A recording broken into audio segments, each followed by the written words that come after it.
Welcome students to this channel. आज हम बात करने वाले हैं हमारे पहले सब्जेक्ट फोर्थ सेमेस्टर एलएलबी के, जो कि है company law. Without wasting any time पहले सवाल की तरफ हम बढ़ते हैं, जो कि है what do you mean by company, explain it's nature advantages. यहाँ पर हमारा क्वेश्चन कहता है कि कंपनी को हमें डिस्क्राइब करना है और उसके नेचर एडवांटेजेस के बारे में हमें बताना है। तो आप आंसर की शुरुआत में कंपनी के बारे में बताते हुए करेंगे। सीधा किसी चीज़ पर कूदने से पहले हमें सब्जेक्ट का थोड़ा सा एक बैकग्राउंड पता पड़ जाएगा, तो उससे हमारे सारे जो भी क्वेश्चंस हैं वो इंटरकनेक्टेड हमें महसूस होंगे।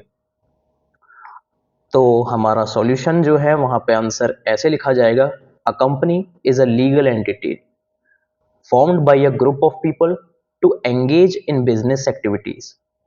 बेसिकली जो कंपनी है वो बिजनेस एक्टिविटीज में एंगेज होने के लिए एक लीगल एंटिटी बनाई जाती है। इस चीज को हम मान सकते हैं कि जितनी भी कंपनियां हैं वो कुछ ना कुछ व्यापार तो आज की डेट में कर ही रही हैं, इसीलिए तो उनका नाम कंपनी है। जहां पर वर्कर्स काम करते हैं, वो कुछ रॉ मटेरियल्स लेते हैं।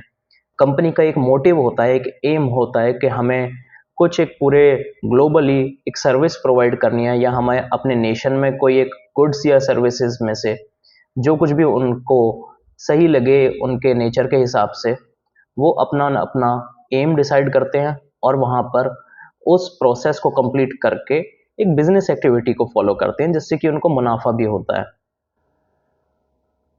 It's a form of organization that allows individuals to pool resources, capital, and expertise to pursue common goals, usually generating profits. The nature of a company can vary widely depending on its structure, size, and industry, but there are some common characteristics. कुछ characteristics के बारे में यहाँ हम company के discuss करेंगे।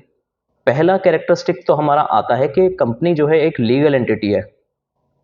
अ company is recognised as a separate legal entity from its owners, meaning it can enter contracts, own assets, incur liabilities, and sue or be sued in its own name. This separation provides protection to the owner's personal assets। यानी कि company का जो owner है उसके जो assets हैं, यानी कि उसका कोई घर हो गया, कोई और प्रॉपर्टी हो गई, वो कंपनी के अंदर नहीं आती हैं। कंपनी एक सेपरेट चीज है, उसको एक अलग आइडेंटिटी दी गई है, लीगल आइडेंटिटी, जिस वजह से कंपनी के जितने भी कॉन्ट्रैक्ट्स होंगे, अगर वो उन चीज को फुलफिल करने में सक्षम नहीं है या कुछ लॉ ऑफ कंपनी के तहत वो उस अपने कॉन्ट्रैक्ट को फुलफिल नहीं कर पाती हैं, तो उस टाइम पे जो भी कंपनी का ओनर है उसकी प्रॉपर्टी हो या उसके कोई एसेट्स हों, उन पर किसी तरह का कोई प्रभाव नहीं होगा। हाल ही में हमने अनिल अंबानी जी का भी केस देखा था कि उनकी कंपनी को कितना ज्यादा लॉस हुआ, लेकिन इसका मतलब ये तो नहीं कि हम उनके घर को बेच के उनके जितने भी निवेशक हैं उनके सारे पैसे वहां पर पहुंचाए जाएं, उनके घर को बेच दें, उनको सड़क पे खड़ा कर दें, उनको जेल में डाल दें। ऐसा कुछ तो नहीं किया गया। तो ऐसा ही यहाँ पे बोला गया है कि company itself is a legal entity. उसे किसी तरीके की जो रिप्रेजेंटेशन मिली है वो ओनर की आइडेंटिटी से अलग दी गई है। सेकंड कैरेक्टरिस्टिक निकल के आता है हमारा ownership. Companies can have one और multiple owners known as shareholders or members depending on their legal structure। कुछ एग्जाम्पल जैसे होते हैं कि प्रॉपर्टीशिप होती है किसी की, या पार्टनरशिप में होती है कोई कंपनी, या कोई कॉरपोरेशन कंपनी है। तो इन तरीके के कुछ एग्जाम्पल हैं जो ओनरशिप में आपके अलग अलग तरीके की कंपनीज होती हैं। इनका एक पर्पस होता है कंपनी का। The primary purpose of a company is to generate profits by providing goods or services। However, some companies also have social or environmental goals in addition to financial objectives। जैसे हमारे यहाँ पे एक company निकल के आई है 2-3 साल पहले, मामा अर्थ, या कोई और कंपनी आती हैं जिनका मोटिव प्रॉफिट जनरेट करना तो ऑब्वियसली है ही, बट साथ ही वो लोग कुछ ऐसी स्कीम्स निकालते हैं कि जैसे आप हमारे वेबसाइट से कितने भी आप ऑर्डर्स करोगे तो हर एक ऑर्डर पे हम एक प्लांट लगाएंगे। उस ऑर्डर की वजह से वो प्लांट लगेगा, तो उनका एक अलग बेनिफिट भी होता है। सिर्फ प्रॉफिट जनरेट करना उनका एक मोटिव नहीं होता है, उसके अलावा भी उनका एक एम होता है जिसको वो फुलफिल करते हैं। लेकिन इसका मतलब ये नहीं है कि वो कोई एनजीओ है। एनजीओ वो बिल्कुल नहीं है, उसका मेन मोटिव तो प्रॉफिट जनरेशन ही है। बट साथ में ही जो ओनर्स होते हैं कंपनी के, उनके माइंड में कुछ एक थिंकिंग होती है शुरुआत से ही कि हमें ये चीज भी फुलफिल करनी है अपने प्रॉफिट जनरेशन के साथ साथ ही। तो वो एक एक कैरेक्टरिस्टिक्स निकल के आता है कि हमारी कंपनी का पर्पस सिर्फ प्रॉफिट जनरेशन के साथ कुछ एनवायरमेंटल गोल्स भी हैं, कुछ जियोग्राफिकल हमारे गोल्स हैं। फोर्थ कैरेक्टरिस्टिक्स है governance.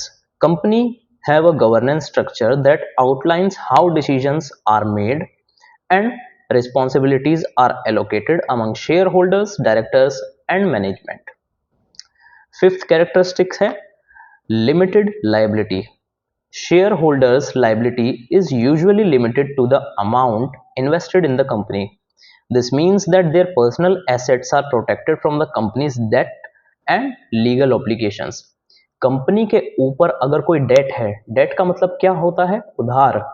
किसी भी तरीके का उधार है अगर कंपनी के ऊपर, और कंपनी के शेयर होल्डर्स हैं कई सारे, तो इसका मतलब ये नहीं है कि हर एक शेयर होल्डर के अपने एसेट्स, अपनी प्रॉपर्टीज को उन्हें नीलाम करके उस उधार को चुकाना होगा। उनकी जितनी भी लायबिलिटी है वो उनके जितना इन्वेस्टमेंट उस कंपनी के अंदर है उतना ही बनता है, उससे ज्यादा नहीं। यहाँ पे advantages of forming a company यहाँ पर निकल के आते हैं कुछ, जो कि क्वेश्चन में बोला ही था कि इसके कुछ एडवांटेजेस भी बताइए। कि पहला तो आ गया हमारा लिमिटेड लाइबिलिटी, जो कि आप समझ ही गए होंगे, मैंने 2-3 बार इस चीज को रिपीट कर दिया तो मैं इसको बताऊंगा नहीं कि लिमिटेड लाइबिलिटी क्या होता है। सेकंड एडवांटेज है access to capital. Companies can have various avenues for raising capital including selling shares of ownership, जो कि हमारे इक्विटी में आते हैं, और issuing debt. This access to capital can help fuel growth and expansion.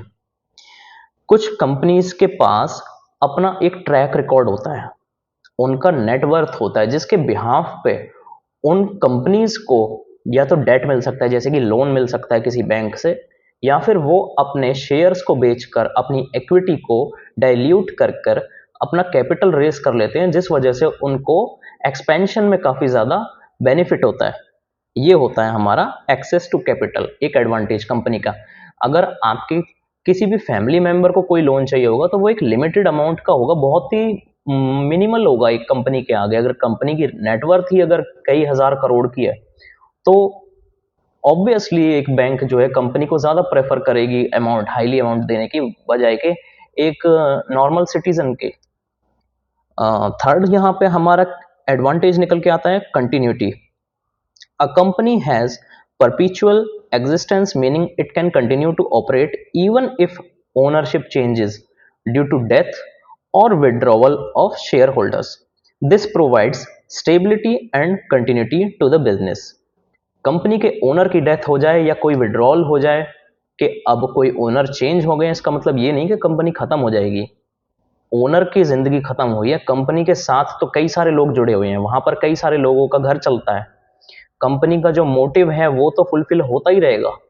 वहां पर जो मशीन्स है वो तो नहीं मर गई, वहां पे जितना भी कैपिटल लग गया उस इन्वेस्टमेंट से कुछ ना कुछ तो जनरेट होता रहेगा आगे भी। इस वजह से कंपनी की कंटिन्यूटी हमेशा चलती रहती है। फोर्थ यहां पे एडवांटेज आता है tax benefits.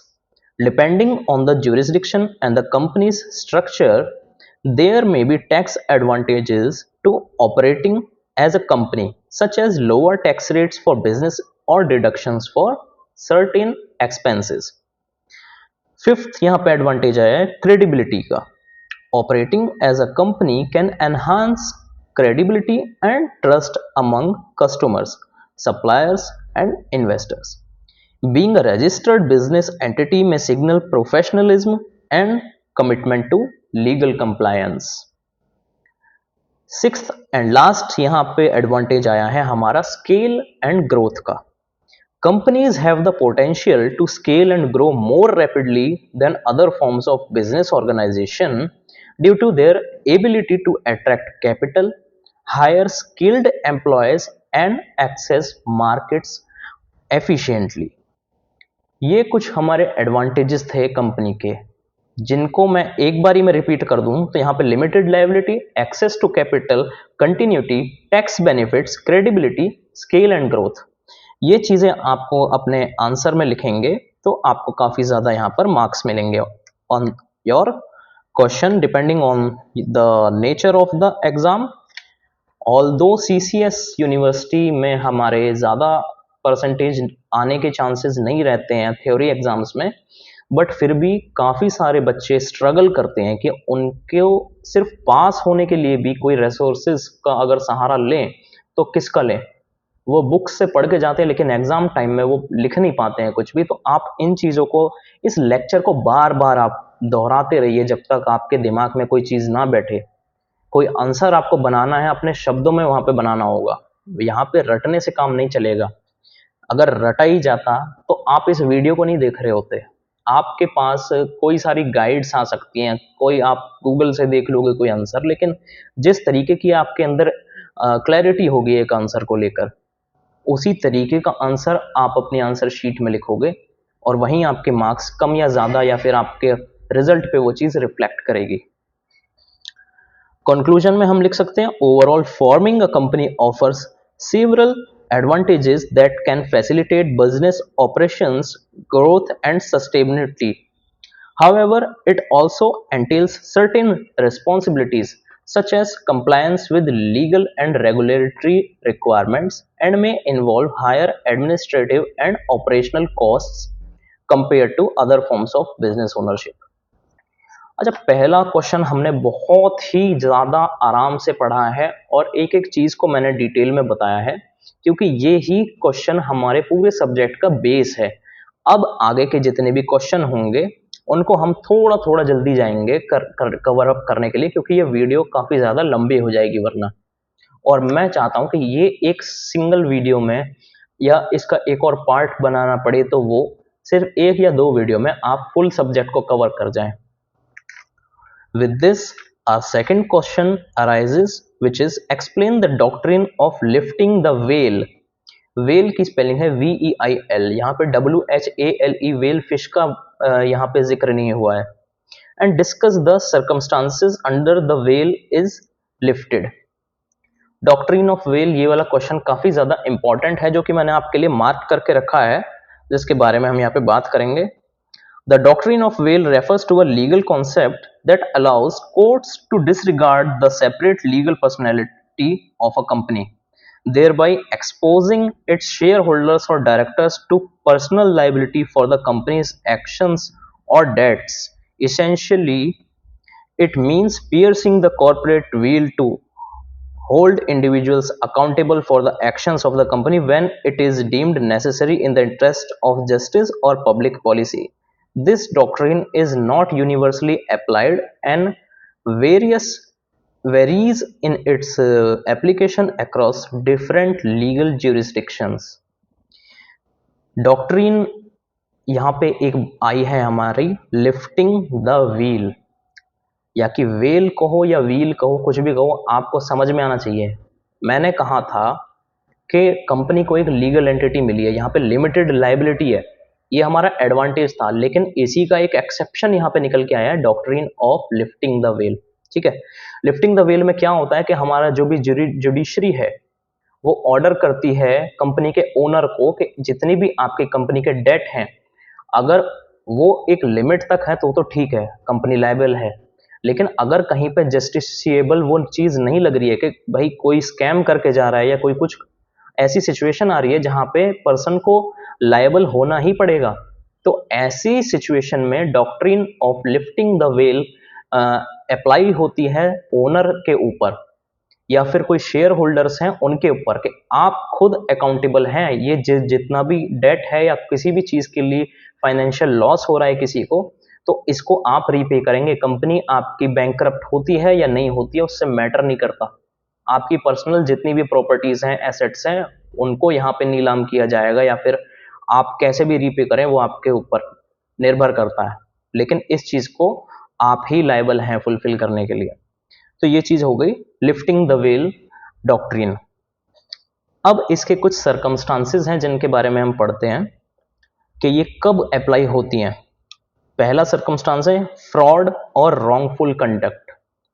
If the company is used as a vehicle for fraud और other wrongful conduct, courts may lift the veil to hold the individuals behind the company personally liable. This could involve situations where shareholders or directors engage in fraudulent activities or use the company to conceal their wrongful actions.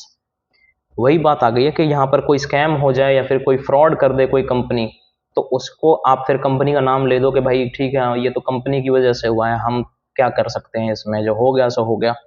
तो ऐसी कोई आपको छूट नहीं मिली है law में।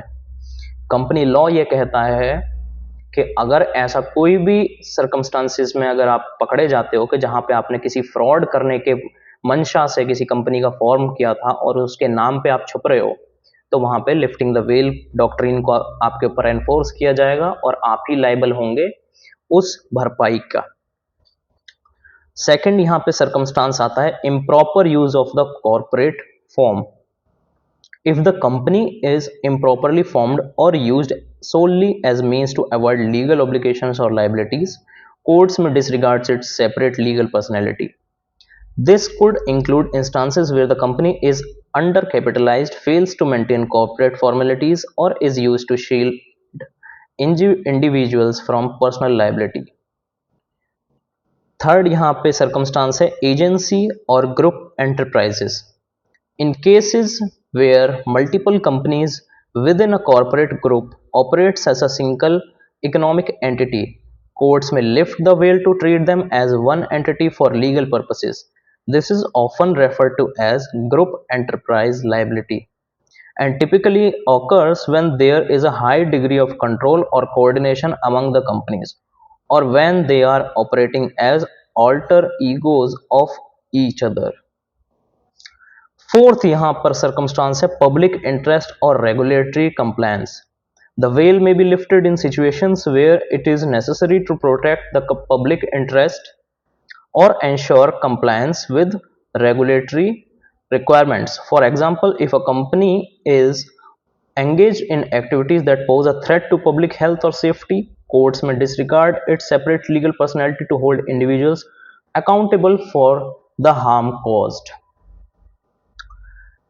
कोई अगर कंपनी है वो पब्लिक हेल्थ के साथ भी खिलवाड़ कर रही है और ऐसा प्रूव हो जाता है कि हाँ इस चीज कंपनी के इस प्रोडक्ट से पब्लिक हेल्थ को बहुत ज्यादा नुकसान पहुंच रहा है, तो उस टाइम पर आप कंपनी का नाम लेके आप अपने आप को बचा नहीं पाओगे। उस कंपनी की सेपरेट जो लीगल एंटिटी आइडेंटिटी दी गई है उसको जो कोर्ट है वो नल एंड वॉइड कर देगा, आप उस चीज के लिए लायबल हो जाओगे। फिफ्थ सर्कमस्टांस यहाँ पे आया है अवॉइडेंस ऑफ लीगल ऑब्लिगेशंस। कितने भी लीगल ऑब्लिगेशंस आपके ऊपर आने वाले हैं ये आपको पता है, लेकिन आप सिर्फ ये कहे जा रहे हो कि ये तो कंपनी की लायबिलिटी है, कंपनी की लायबिलिटी है, कंपनी ने फ्रॉड किया है, हमने कुछ नहीं किया। तो कंपनी का जो फॉर्मेशन था वो तो आप ही की थिंकिंग से हुआ, आपने अपने कैपिटल रेज किया, आपने स्किल्ड मैन फोर्स आपने एम्प्लॉय किया, लेकिन पर्पस जो था वो आप ही का था, इसलिए आप इस चीज के लिए लायबल होंगे। तो इस सर्कमस्टांस में भी आपके ऊपर ही जो है लिफ्टिंग द वेल डॉक्ट्रिन को एनफोर्स किया जाएगा। If a company is used to evade legal obligations such as debts or liabilities owed to creditors, courts may lift the veil to prevent injustice and ensure that creditors are not unfairly prejudiced by the company's action.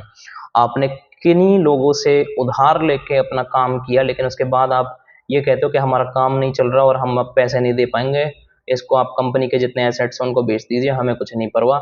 फिर देखा जाता है कि company के पास कोई assets ही नहीं है, आपने सब कुछ वहां पे ऐसा कोई एसेट नहीं छोड़ा है जिस वजह से जो क्रेडिटर्स हैं जिनका पैसा आपने लिया है, मनी लेंडर्स हैं, उनको उनका पैसा रिकवर करने में बहुत ज्यादा मतलब उम्मीद ही ना बचे, तो इस टाइम पे आप उस चीज के लिए लायबल होंगे और क्रेडिटर्स को एक जस्टिस मिलने के लिए ये चीज doctrine lifting the veil apply करी जाएगी।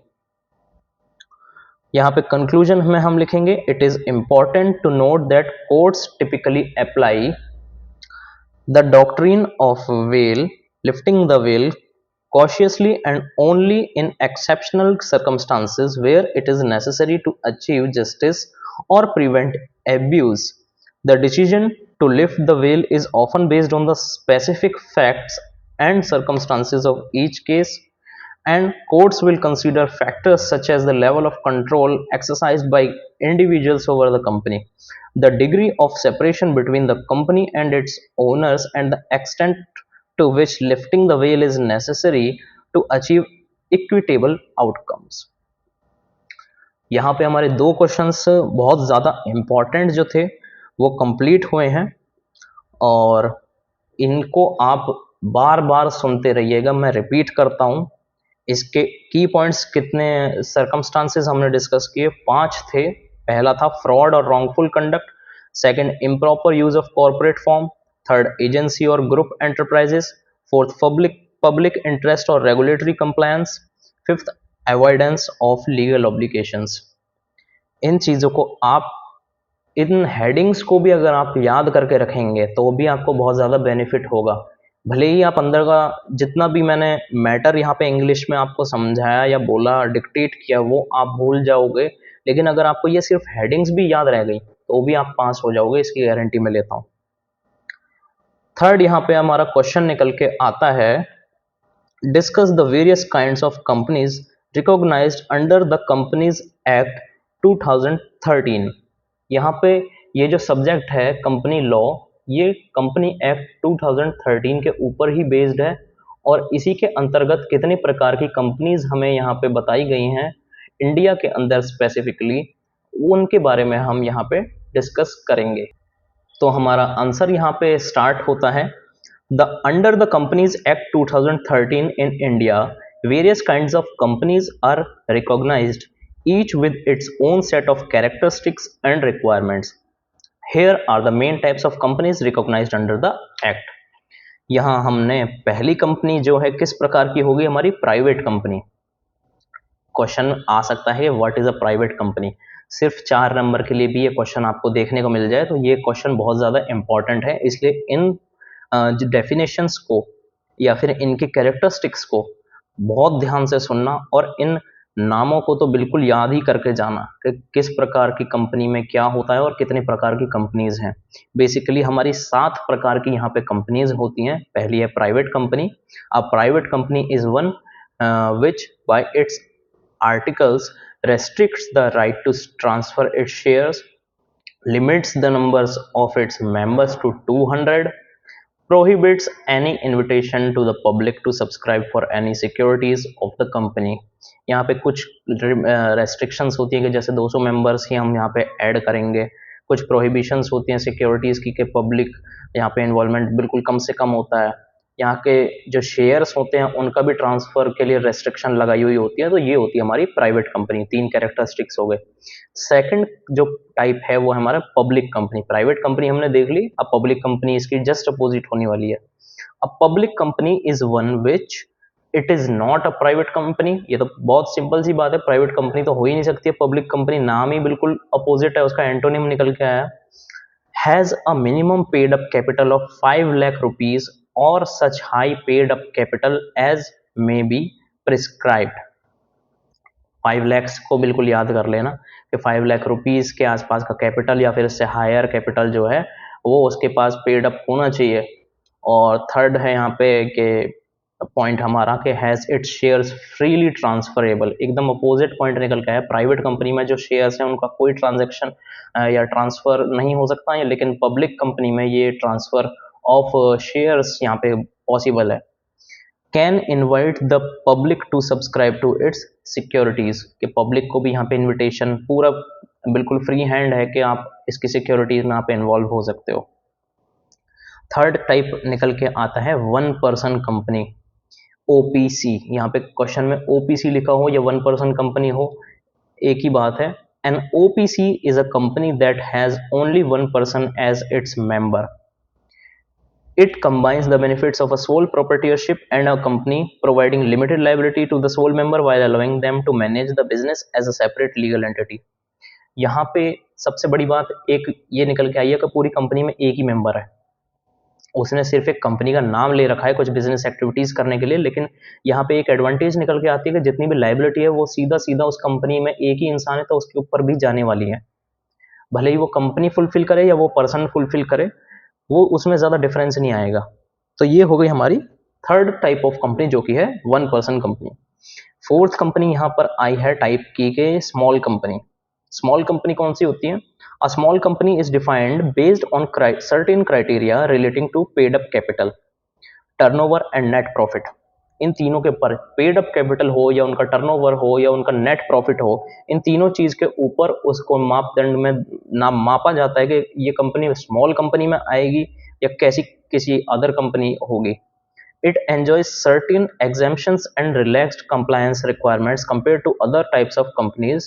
For example, a company is exempted from certain provisions relating to the appointment of an independent director and holding of annual general meetings.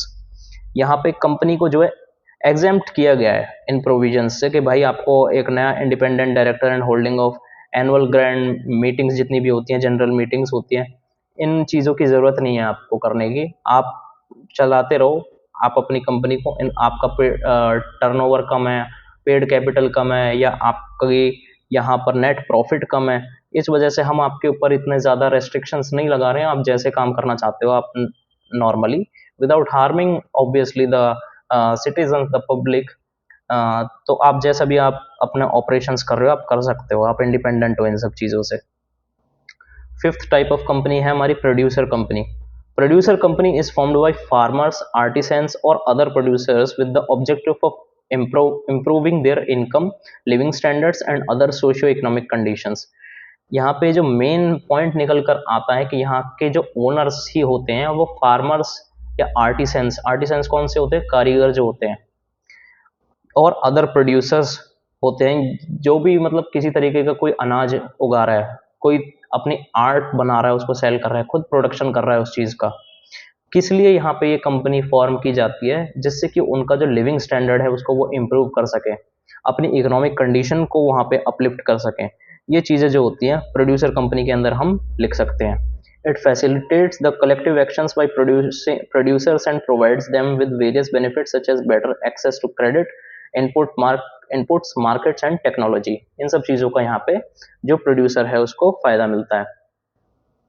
यहाँ पे सिक्स्थ कंपनी आई है सेक्शन 8 कंपनी। अब नाम से अगर हम सोचें तो सेक्शन 8 कंपनी क्या हो सकती है? कहीं पर भी अगर आपका आ गया ना कि सेक्शन 8 कंपनी के बारे में बताओ, तो आंख बंद करना और सीधा सोच लेना नॉन प्रॉफिट कंपनी है। A Section 8 company is formed for promoting commerce, art, science, sports, education, research, social welfare, religion, charity, protection of the environment, or any other similar objective. It must apply its profits, if any, or other income for promoting its objects and cannot distribute dividends to its members. Seventh type of company है हमारी जो कि last है कि government company. A government company is one in which not less than the 51% of the paid up share capital is held by the central government। यानी कि 51% जो कि शेयर होगा कंपनी का वो गवर्नमेंट के पास ही होना चाहिए, उससे कम नहीं हो सकता है, जिससे कि वो मेजोरिटी स्टेक होल्डर बन जाती है। और बाय वन और मोर स्टेट गवर्नमेंट्स और by the central government and one और more state governments together, it is established और इनकॉर्पोरेटेड बाय और एनी अंडर सेंट्रल और स्टेट एक्ट। कंक्लूजन में हम यहाँ पे लिखेंगे कि these are the main types of companies recognized under the Companies Act 2013 in India.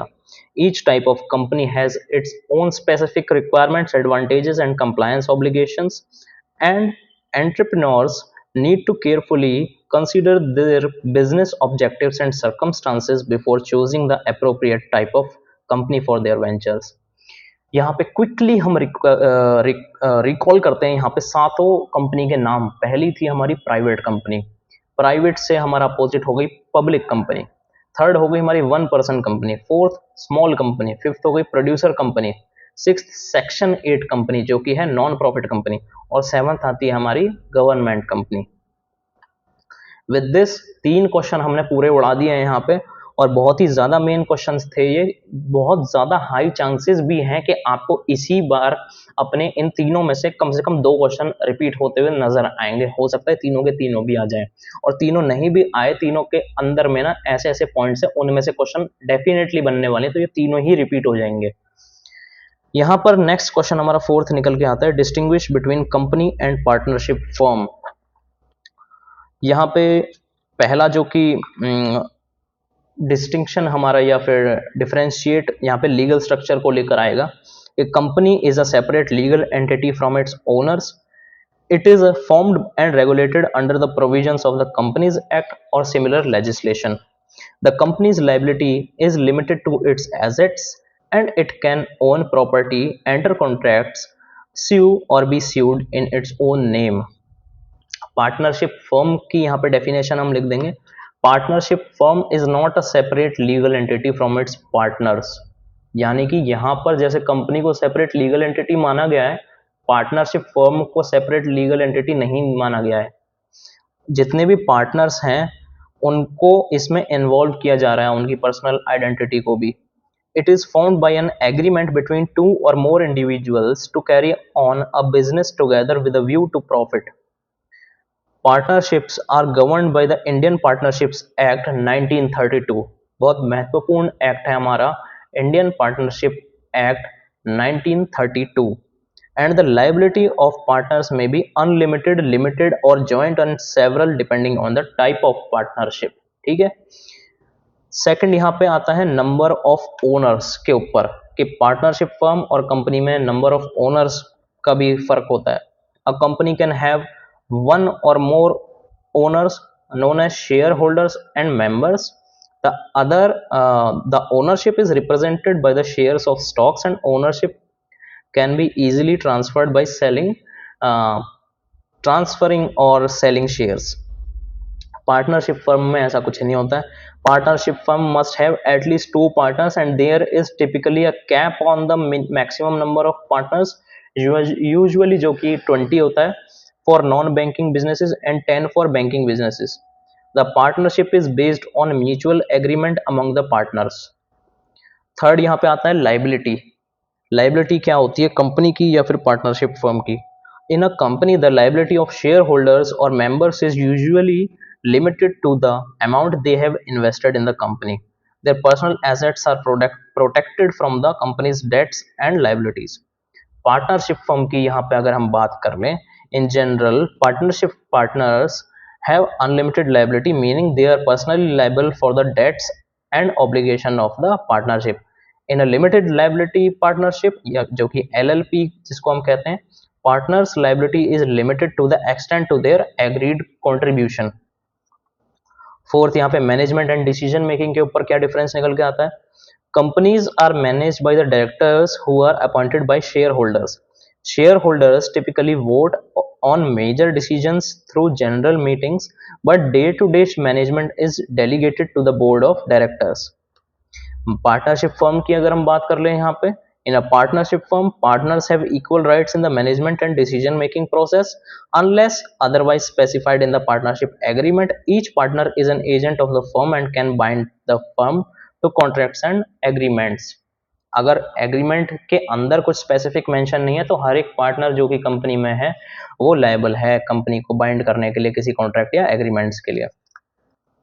Fifth and last यहाँ पे हमारा आता है पॉइंट रेगुलेटरी रिक्वायरमेंट्स, जिसके ऊपर हमारा डिफरेंशिएशन हम देखते हैं कि companies are subject to extensive regulatory requirement under the companies act और similar legislation, including registration, periodic filings, compliance with accounting and auditing standards and corporate governance requirements. Partnership firms की अगर हम बात करें कि पार्टनरशिप फर्म्स के पास जो regulatory requirements है वो बहुत ही कम होती है compare to the companies. They are typically required to register the partnership deed with the registrar of firms and comply with tax and other applicable laws, जो कि काफ़ी ज़्यादा कम होते हैं as compare to a company. These are some of the key distinctions between a company and a partnership firm in terms of legal structure. Partnership, just a second, यहाँ पे थोड़ा सा एक कैमरा एडजस्ट कर लेते हैं हम।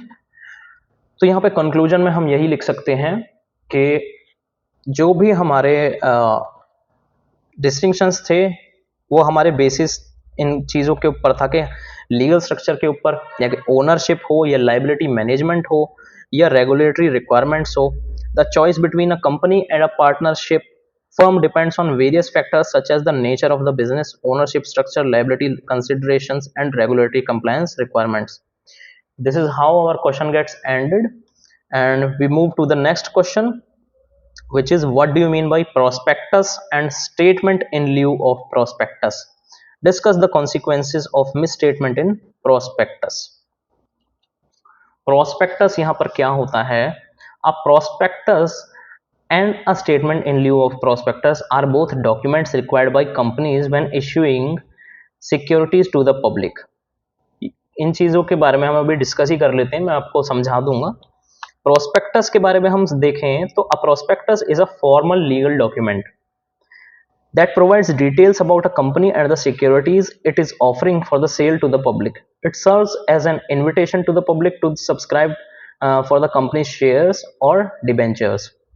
The prospectus typically includes information about the company's business financial performance, management, risk factors, terms of the securities being offered, and other relevant information that investors need to make an informed decision. The preparation and disclosure of a prospectus are regulated by the securities laws and regulations to ensure transparency and protect investors' interest. जितने भी investor होते हैं जो shares by करते हैं किसी company के, तो उसको क्या एक लीगल डॉक्यूमेंट जो दिया जाए जिससे उसको कंपनी के बारे में पता पड़े कि उसकी क्या रिस्क मैनेजमेंट है, क्या उसका यहाँ पे ग्रोथ चल रही है कंपनी की, क्या वो सिक्योरिटीज ऑफर कर रही है, कैसा उसका परफॉर्मेंस है मार्केट में, तो वही एक लीगल डॉक्यूमेंट दिया जाता है जिसको कहते हैं prospectus. Statement in lieu of prospectus यहाँ पर क्या होता है फिर? In certain circumstances, when a company does not issue a prospectus for offering its securities to the public, example, in case of a private placement or a rights issue, it is required to file a statement in lieu of prospectus with the relevant regulatory authorities. A statement in lieu of prospectus contains similar information to a prospectus, but it is typically shorter and less detailed. It must include the information about the company, the nature of the securities being offered, and any other relevant particulars required by the law. यहाँ पर अगर company के पास कोई prospectus नहीं है तो वो उसका एक statement in लिeu of prospectus issue करती है, जो कि प्रोस्पेक्टस के कंपैरिजन में थोड़ा छोटा होता है। इसके अंदर बेसिकली इंक्लूड होती हैं कुछ डिटेल्स जो कि कंपनी के बारे में होती है कि कैसा वो नेचर ऑफ द सिक्योरिटी यहाँ पर ऑफर करने वाली है, कोई अदर रेलिवेंट पर्टिकुलर इंफॉर्मेशन है जो कि लॉ के रिक्वायरमेंट फुलफिल करे, या कुछ भी ऐसा कुछ हो जो यहाँ पर नेसेसरी है, तो वो यहाँ पे स्टेटमेंट इन लिeu ऑफ प्रोस्पेक्टस में वो कंपनी मेंशन करती है। ये हमारी रेगुलेटरी अथॉरिटीज डिमांड करती हैं, बेसिकली कोई एक पर्सन डिमांड नहीं करता है।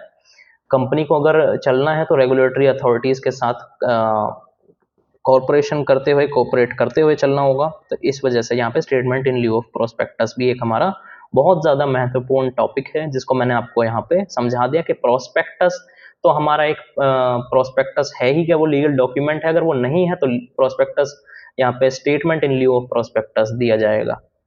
प्रोस्पेक्टस बड़ा होता है और स्टेटमेंट इन लिeu ऑफ प्रोस्पेक्टस थोड़ा छोटा होता है। Consequences of miss statement in prospectus क्या होते हैं हमारे, क्या होंगे? सिविल लाइबिलिटी पहली निकल के आती है। 5 तरीके की यहाँ पे हमारे कॉन्सिक्वेंसेज है जो कि मिस स्टेटमेंट में हमारे प्रोस्पेक्टस में अगर हो जाए तो क्या होगा? Any person who subscribes for securities on the basis of a prospectus has the right to sue the company, its directors, and other persons responsible for the prospectus for compensation if they suffer loss due to any untrue statement or omission of material facts in the prospectus. किसी भी तरीके का झूठ है या कुछ कोई fraud हुआ है, किसी तरीके का लॉस हो गया है अगर किसी पर्सन को जिसने सब्सक्राइब किया है आपकी कंपनी में सिक्योरिटीज पर, तो वो आपको स्यू कर सकता है। ये आपकी सिविल लाइबिलिटी है। क्रिमिनल लाइबिलिटी भी यहाँ पर होती है कि the companies act and securities regulations impose criminal liability on the individuals responsible for misstatement or omissions in a prospectus. This can lead to fines and imprisonment upon conviction. Prospectus के अंदर आपको किसी भी प्रकार का कोई भी ऐसा स्टेटमेंट नहीं देना है जो कि ट्रू नहीं है आपकी कंपनी के बारे में। अगर ऐसा कोई भी स्टेटमेंट पाया गया कि वो ट्रू नहीं है, उसी को कहते हैं मिस स्टेटमेंट ऑफ प्रोस्पेक्टस। इसमें आपकी सिविल लाइबिलिटी भी है, आपकी क्रिमिनल लाइबिलिटी भी है। थर्ड यहाँ पे हम पॉइंट देख रहे हैं रिसेशन का। Investors who have subscribed for securities on the basis of prospectus containing material misstatement may have the right to rescind या फिर cancel their contracts and claim a refund on the purchase price. इस चीज का वो refund भी मांग सकते हैं। फोर्थ पॉइंट आता है हमारा regulatory sanctions. Regulatory authorities have the power to impose sanctions including the fines and penalties on companies and individuals responsible for misstatements in a prospectus. These sanctions aim to deter misconduct and promote compliance with security laws. Fifth and last point आता है reputation damage, जो कि हमारा consequence है misstatement इन prospectus का, कि misstatement in prospectus can damage the reputation of the company and its directors, leading to loss of investors' confidence and negative publicity, which can have long-term consequences for the company's business and operations. यहाँ पे conclusion हम लिखेंगे, इन summary misstatement in a prospectus can have serious legal, financial and reputational consequences for the company, its directors and other individuals responsible for preparing and disclosing the prospectus. It is essential for the companies to ensure the accuracy and completeness of information disclosed in the prospectus to comply with regulatory requirements and protect investors' interest. जितने भी investor होते हैं उनके interest को यहाँ पे सबसे ज़्यादा महत्वपूर्ण माना जाता है लॉ के नज़र में। तो आपके अगर प्रोस्पेक्टस के बिहाफ पे वो आपके कंपनी में इन्वेस्ट कर रहा है, तो आपको अपने प्रोस्पेक्टस में लिखी एक एक बात आपको मतलब उसके लिए आप लायबल हो। अगर वो ट्रू है तो ठीक है, अगर अनट्रू है तो वो मिसस्टेटमेंट ऑफ प्रोस्पेक्टस के अंदर आपके ऊपर कोई एक्शन लिया जा सकता है through your investors. Next question यहाँ पे हमारा आता है, what an untrue statement is included in the doctrine of indoor management, explain the exceptions to this doctrine also. Indoor management की डॉक्ट्रिन के बारे में यहाँ पर बात की गई है, तो इसके बारे में हम जान लेते हैं। The doctrine of indoor management is a principle of corporate law that provides protection to the third parties dealing with the company. यहाँ पे थर्ड पार्टी जितनी भी कंपनी के साथ जुड़ी हुई होती हैं, किसी एक सर्विस लेती है अगर कोई कंपनी किसी थर्ड पार्टी से, या फिर कोई कुछ सोर्स करते हैं किसी रॉ मटेरियल को, या फिर किसी भी चीज़ के यहाँ पे हेल्प ली जाती है थर्ड पार्टीज से, जो कि एक कंपनी का पार्ट नहीं है, वो अलग कंपनी है या अलग कोई एंटिटी है जिससे यहाँ पे कंपनी कुछ हेल्प ले रही है, उसको थर्ड पार्टी कहते हैं, उससे यहाँ पे डीलिंग होती है। It essentially states that outsiders dealing with the company are entitled to assume that internal company procedures have been followed regularly and they are not required to inquire into the integral regularity of the company's actions.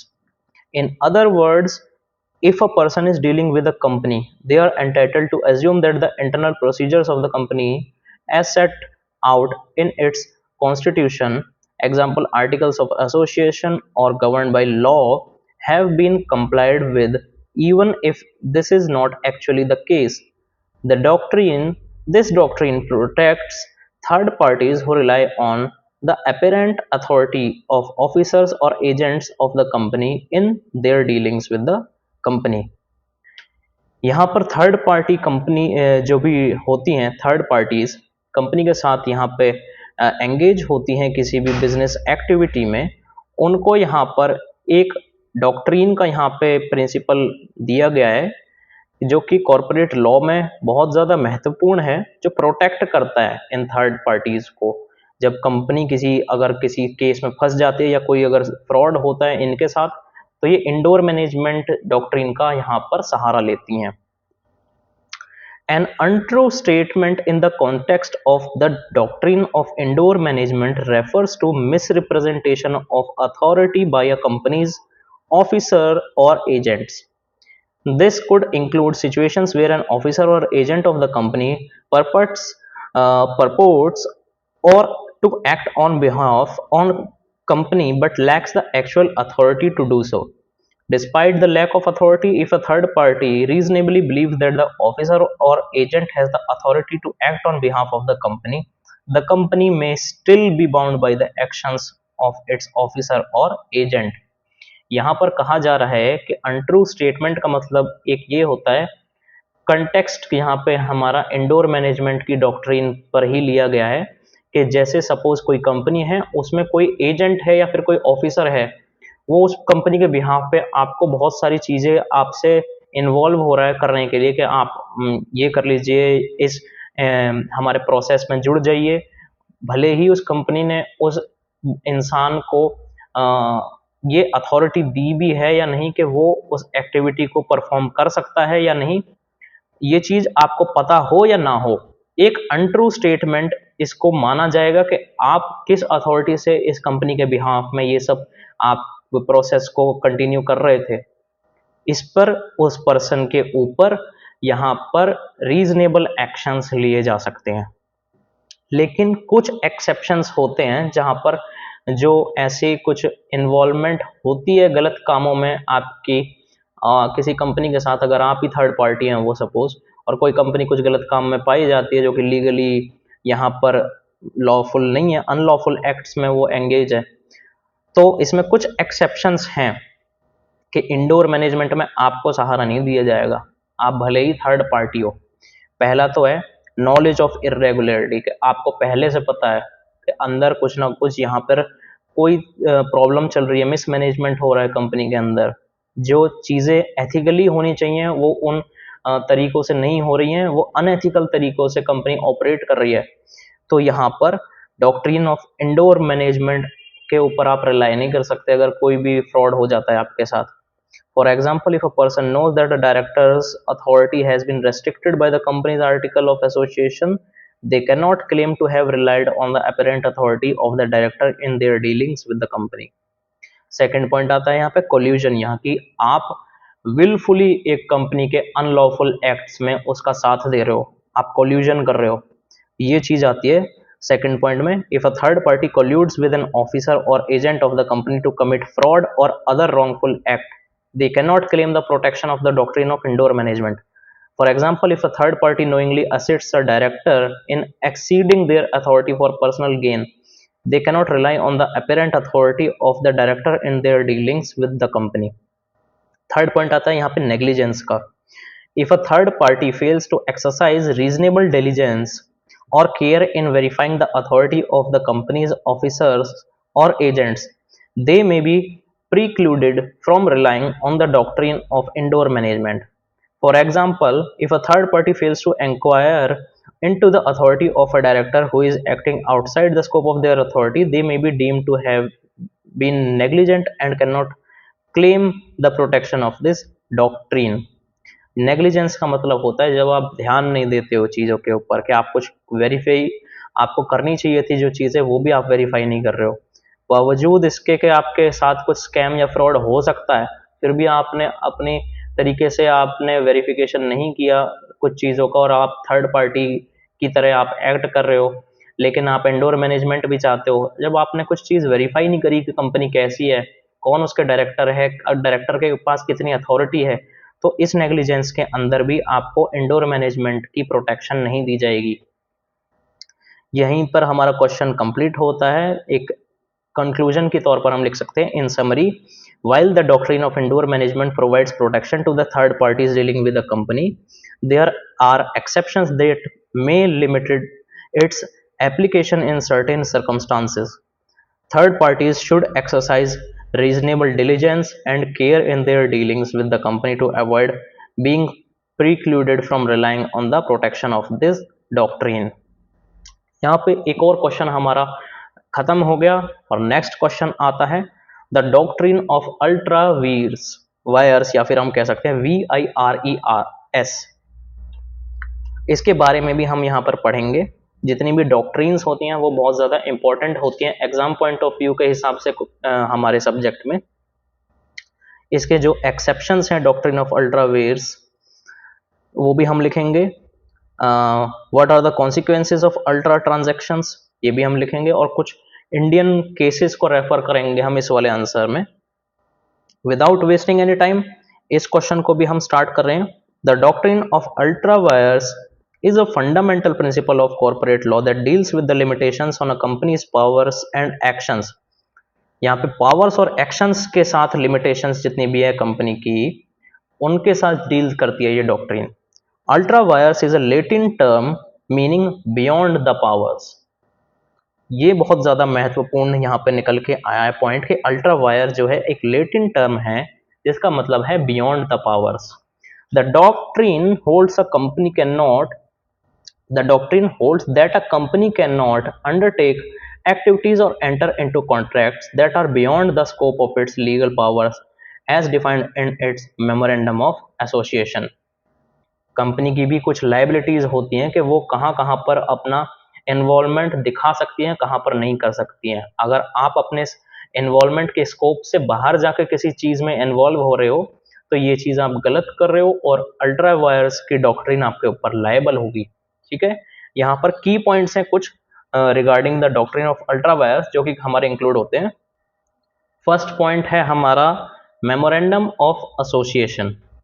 The Memorandum of Association is a legal document that sets out the company's constitution, including its objectives, powers, and scope of activities. The doctrine of ultra vires prohibits the company from acting beyond the powers specified in its memorandum.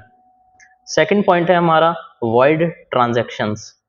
Any contract or action undertaken by a company that is ultra vires its memorandum of association is considered void ab initio, void ab initio यानी कि from the beginning and therefore unenforceable। यहाँ पर क्या कहा गया है, void transactions क्या होते हैं कि any contract or action undertaken by a company that is ultra wires its memorandum of association। Memorandum of association क्या होता है इसके बारे में अगर हम बोले, यहाँ पर पहला पॉइंट हमारा यही था। ये हमारा एक लीगल डॉक्यूमेंट होता है जिसके अंदर कुछ होते हैं sets out the companies constitution. हमारी कंपनी का कॉन्स्टिट्यूशन क्या है, जैसे हमारे इंडिया का कॉन्स्टिट्यूशन है उसमें भी कुछ हमारे रूल्स है रेगुलेशंस है, ऐसे ही कंपनी के भी कुछ रूल्स और रेगुलेशंस होते हैं। वो मेमोरेंडम ऑफ एसोसिएशन के अंदर अपनी जो कंपनी है वो बताती है कि हमारी क्या ऑब्जेक्टिव्स हैं, क्या हमारे पावर्स हैं, क्या हमारे स्कोप ऑफ एक्टिविटीज हैं। इन तीनों चीज के बारे में हमारे मेमोरेंडम ऑफ एसोसिएशन के बारे मेमोरेंडम ऑफ एसोसिएशन में मेंशन होता है।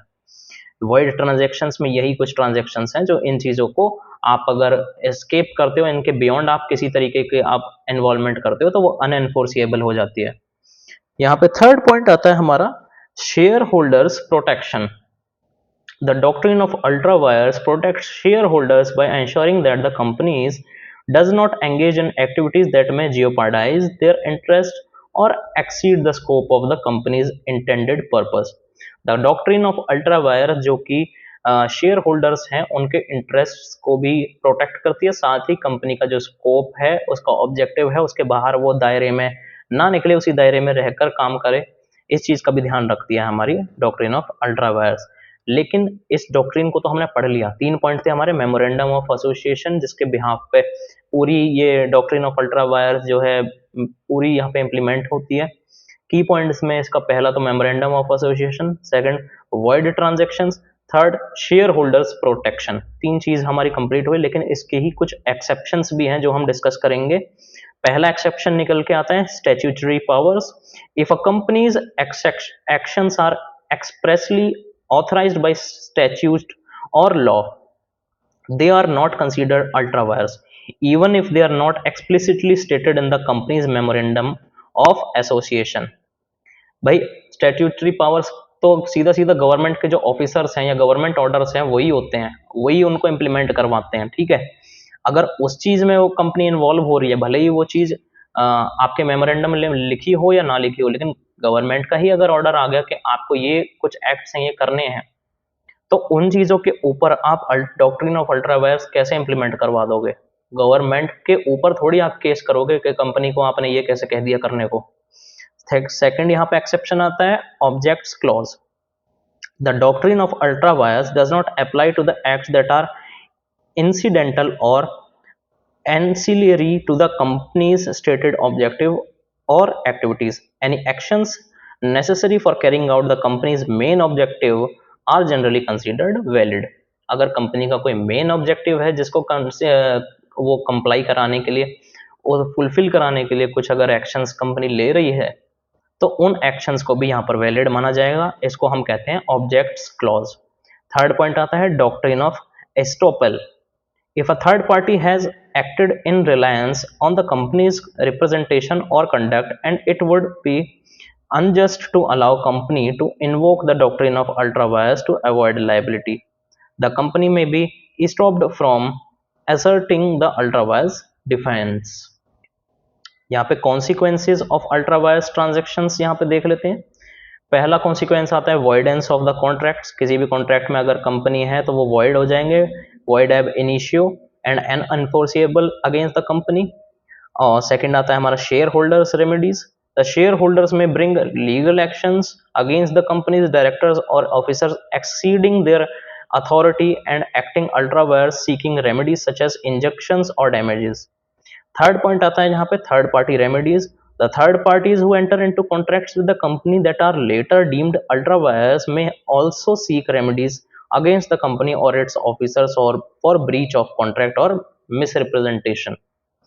In Indian case law, the doctrine of ultra vires has been upheld and applied by courts to protect the interest of shareholders and third parties dealing with the companies. Some notable Indian cases जो कि यहाँ पर हम आगे discuss करने वाले हैं involved in the doctrine of ultra vires include Ashbury Railway Carriage and Iron Company Limited versus Ritchie, 1875. The English case laid down the principle that acts on the company beyond its objective clause are ultra vires and therefore void. The principle has been followed and applied in Indian courts as well. पहला case हमारा आया था Ashbury railway carriage company limited versus Riche जो कि 1875 का case है.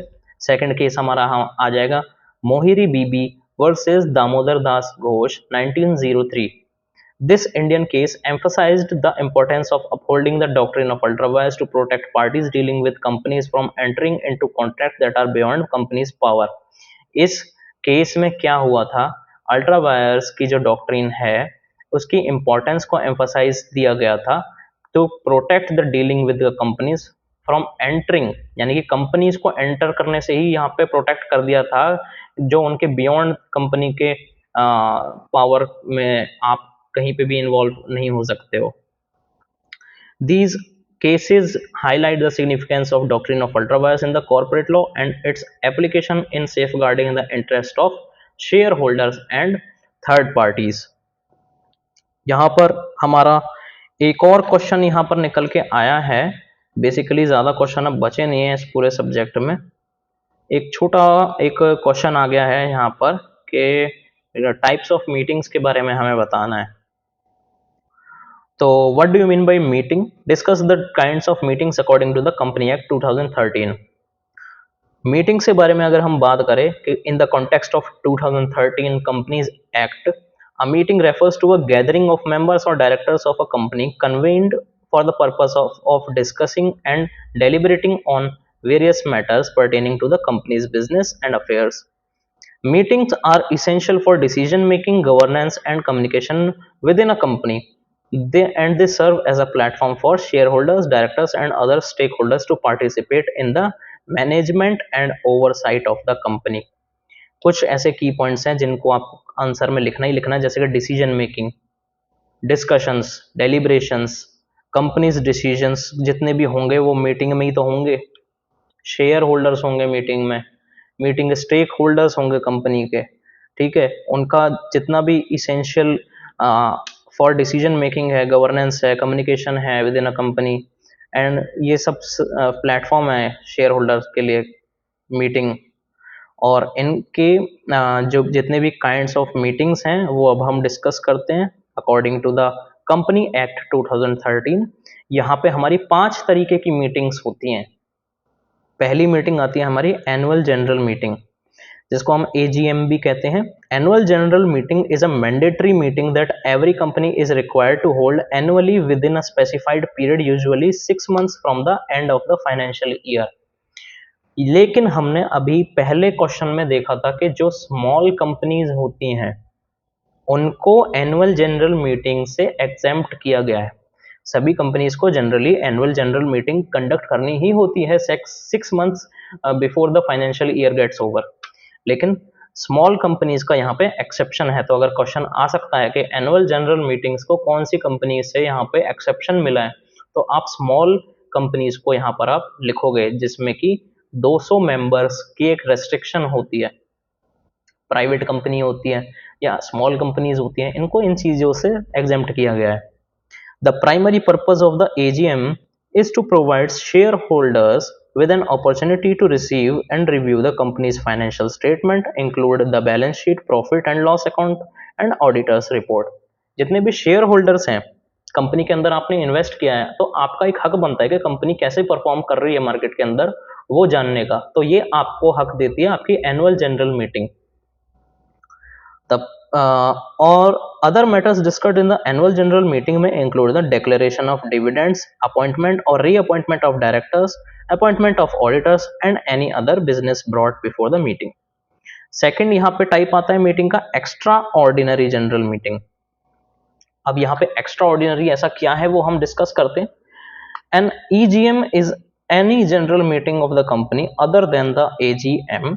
It may be convened at any time during the year, ये किसी भी टाइम पे हो सकती है साल के, to discuss and decide on urgent और special matters that can not wait until the next annual general meeting. अगर कोई ऐसी सिचुएशन आ गई है, सपोज किसी कंपनी के डायरेक्टर्स की डेथ हो गई है, या सपोज कोई ऐसा डिसीजन लेना पड़ रहा है कंपनी को, कोई गवर्नमेंट का ऑर्डर आ गया है, तो वो अगली एनुअल जनरल मीटिंग तक उस चीज को वेट थोड़ी करेंगे डिस्कशन के लिए। इसी चीज को फुलफिल करने के लिए यहाँ पर एक्स्ट्रा ऑर्डिनरी जनरल मीटिंग यहाँ पर बुलाई जाती है, जो कि साल में किसी भी टाइम यहाँ पर बुलाई जा सकती है।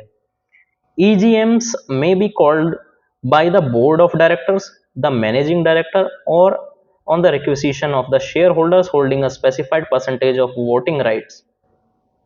इन तीनों से ही ये एक्स्ट्रा ऑर्डिनरी जनरल मीटिंग यहाँ पर बुलवाई जा सकती है, या तो डायरेक्टर खुद बुला ले, मैनेजिंग डायरेक्टर बुला ले, या फिर जो शेयर होल्डर्स हैं अगर उनके पास एक certain amount of percentage of share holding है उनके राइट ऑफ वोट का, तो वो भी यहाँ पर इस एक्स्ट्रा ऑर्डिनरी जनरल मीटिंग को यहाँ पर बुलवा सकते हैं। बुलवाने का मतलब कॉल करना होता है इंग्लिश में। आप ये मत कह देना कि कमिंग, वो लिख देना वहाँ पे कि कॉल कर सकते हैं ये लोग। The notice period and procedures for convening an EGM are prescribed by the Companies Articles of Association and Companies Act। Third type of meeting होती है board meetings. Board meetings are meetings of the board of directors which are held periodically to discuss and make decisions on matters related to the management and the operation of the company। Board meetings are typically convened at regular intervals such as quarterly or monthly, but may also be called on ad hoc basis as needed। The quorum, notice period and procedures for conducting board meetings are governed by the company's articles of association and the company's act। ये आपके board meetings जो है board of directors की meeting होती है, किस लिए होती है, आपके जितने भी मैनेजमेंट के कुछ अगर डिसीजंस है या ऑपरेशंस है कुछ कंपनी के उसके रिगार्डिंग कोई डिसीजंस है, ये कुछ उनके ऊपर डिस्कशंस होते हैं, और ये स्पेसिफिक इंटरवल्स में होती रहती है जनरली, जैसे मंथली हो जाए या क्वार्टरली हो, कैसे भी हो ये, या एडहॉक बेसिस पर हो, तो ये कंपनी बोर्ड मीटिंग्स करवाती है। इसमें फोर्थ टाइप आता है हमारा class meetings. Class meetings are meetings of a particular class of shareholders or creditors such as preference shareholders or debenture holders। These meetings may be convened to discuss matters specifically affecting that class of stakeholders such as changes to rights or preferences attached to their shares or debentures। यहाँ पे class meetings में specific class of investors की meeting होती है कि preferential जो share holders हैं उनको बुलाया जाएगा, उनके बारे में तो कुछ मैटर्स हैं उनके ऊपर डिस्कशन होगा, ये आपका क्लास मीटिंग्स होती हैं। और लास्ट मीटिंग है हमारी टाइप जो है मीटिंग ऑफ क्रेडिटर्स। क्रेडिटर्स की क्या मीटिंग होगी? क्रेडिटर्स कौन होते हैं? जो क्रेडिट देते हैं, जो लोन देते हैं। Meetings of creditors may be held in the context of insolvency proceedings such as voluntary or compulsory liquidation to discuss matters relating to the administration of company's assets and liabilities। Company की जितने भी assets हैं या liabilities हैं या उनके पास कितना liquidity है, कंपनी को कितना हमें शेयर लिक्विडेट करना है, यानी कि कितने परसेंटेज कंपनी का हम मार्केट में उतारना चाहते हैं जिससे कि और लोग कंपनी के अंदर इन्वेस्ट करें, ये सब चीज़ें मीटिंग ऑफ क्रेडिटर्स में आता है। इसका हम कंक्लूजन लिखेंगे। These are some of the key types of meetings recognised under the company act 2013, each serving a specific purpose in the governance and operating of a company. Properly conducting these meetings in accordance with statutory requirements and procedural rules is essential for ensuring transparency, accountability, and effective decision making within the company. This is how this question also gets ended। बस एक हमारी एक debenture सी इस question में आ गया था, उसके ऊपर भी मैंने एक क्वेश्चन यहाँ पे निकाला था कि what do you mean by debentures. उसको बस हम पढ़ के सीधा इस लेक्चर को वाइंड अप करते हैं। और what do you mean by debentures? तो डिबेंचर्स आर डेप्ट इंश्योरेंस इंस्ट्रूमेंट्स, डेट इंस्ट्रूमेंट्स होते हैं ये कुछ, इशूड बाय द कॉर्पोरेशंस और governments to raise capital. Debt होता है हमारा, हमारे ऊपर कोई लोन, तो उसको रेज करने के लिए कुछ इंस्ट्रूमेंट्स दिए गए हैं कॉरपोरेशंस या गवर्नमेंट्स के थ्रू, उनको कहते हैं हम debentures. When an entity issues debentures it is essentially borrowing money from investors with a promise to repay the principal amount along with the interest at a specified future date. आप किसी से पैसे ले रहे हो इस डिबेंचर्स के ऊपर, तो आप जिस इंसान से या किसी एंटिटी से, किसी कंपनी से, किसी बैंक से आपने जो लोन लिया है, आप प्रॉमिस कर रहे हो उस लोन को आप विद इंटरेस्ट एक स्पेसिफाइड पीरियड ऑफ टाइम के बाद आप उसको रीपे करोगे। Debentures are a form of long term borrowing and represent a creditor relationship between the issuer and investor. इसका जो डिबेंचर्स है उसका जो टाइम पीरियड है, ड्यूरेशन है, वो काफ़ी लॉन्ग टर्म के लिए होता है। तो ये एक तरीके का रिलेशन है between the issuer and the investor. कुछ कैरेक्टरिस्टिक्स हैं डिबेंचर्स के जिनको हम यहाँ पर पढ़ेंगे। 6 हमारे कैरेक्टरिस्टिक्स हैं डिबेंचर के। पहला है fixed income. Debentures holders receive a fixed rate of interest known as the coupon rate on a periodic basis, usually semi-annually or annually, until the maturity of the debenture. The interest payments are typically made regardless of the issuer's financial performance. Second है यहाँ पर secured और unsecured. Debentures can be either secured or unsecured. Secured debentures are backed by the specific assets of the issuer, which act as a collateral to secure the repayment of the debt. Unsecured debentures, also known as naked debentures or simple debentures, are not backed by any collateral. जो हमारे secured और unsecured में यही है कि collateral का involvement होता है हमारे सिक्योर्ड डिबेंचर्स में, और अनसिक्योर्ड डिबेंचर्स में किसी तरीके का कोई कोलेट्रल यहाँ पे इन्वॉल्व नहीं है। थर्ड है कैरेक्टरिस्टिक सीनियोरिटी। डिबेंचर्स में have different levels of seniority in the event of liquidation और bankruptcy. Senior debentures have priority over junior debentures and other forms of debt in terms of repayment. In case of insolvency, senior debenture holders are paid before junior debenture holders. Fourth है यहाँ पर convertible or non-convertible. Some debentures come with an option for the holder to convert them into equity shares of the issuing company after a certain period. These are known as convertible debentures. Non-convertible debentures cannot be converted into equity shares and remain as debt instruments until maturity. Fifth point है हमारा callable or non-callable. Callable debentures give the issuer the right to redeem the debenture before their maturity date, typically a predetermined price. Non-callable debentures cannot be redeemed by the issuer before maturity date, providing more certainty to the investor regarding the timing of cash flows. Last point आता है हमारा terms and conditions. The terms and conditions of debentures, including the rate of interest, maturity date, redemption provisions, and other features, are specified by the debenture indenture और trust deed issued by the issuer. यहाँ पर हमारा एक last बिल्कुल question इसको मान के चल रहे हैं और इसका कंक्लूजन हम लिख सकते हैं कि debentures are commonly used by corporations to raise long term funds for financing various business activities such as expansion, acquisition, capital expenditures or debt refinancing. They are also issued by government to fund public projects or meet budgetary requirements.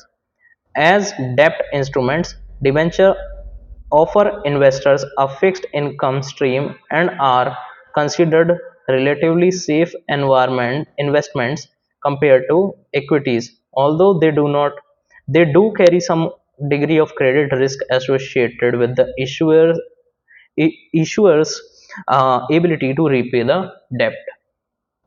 With this, our first subject, whole complete subject हमारा यहाँ पे हमने vanish कर दिया है पूरा एक ही video में, जो कि हमारा कंपनी लॉ है। और मैं यहाँ पे बेस्ट विशेज़ आपको देता हूँ, जितने भी स्टूडेंट्स यहाँ पर अपीयर होने वाले हैं इस सब्जेक्ट के लिए। और with this we end our video.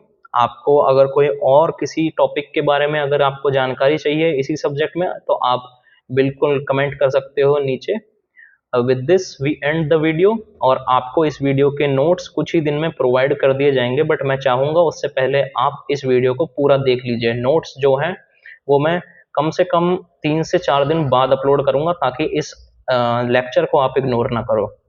With this, I, Kanishk Vardhan, sign off. Thank you and have a nice day.